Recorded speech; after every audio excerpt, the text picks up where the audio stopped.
Peerless Dad. That's one of my favorite Korean webtoons. And in the story, I'm not going to go over the synopsis of what it is, but in chapter 183, the main character, Warrior No, he's contemplating a new power that he's arrived at. And when he uses the power, it leads him to a state of ecstasy within uncontrollable rage.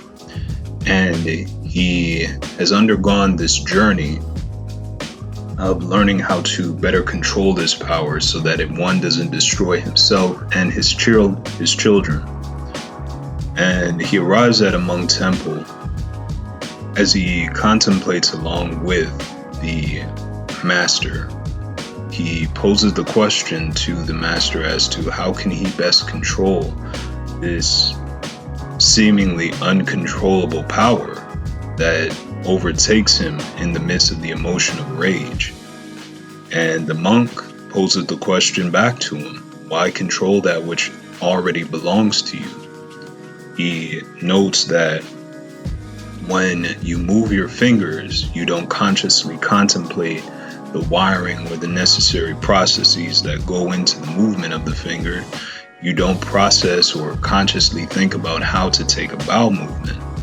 And he presented these two examples to Warrior No, in that the best way to come into control of this seemingly uncontrollable power, ironically, is to allow that power to fluster, or to allow that power to flourish in its natural state.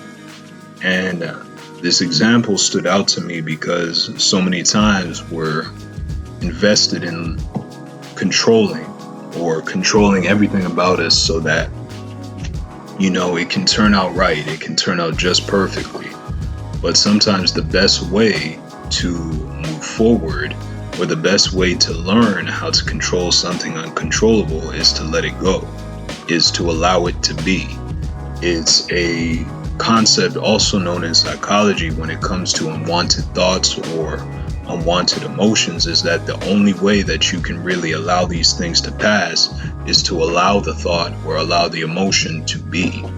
And this concept applies not just to our thoughts or our emotional state, but also in the things that we set out to accomplish.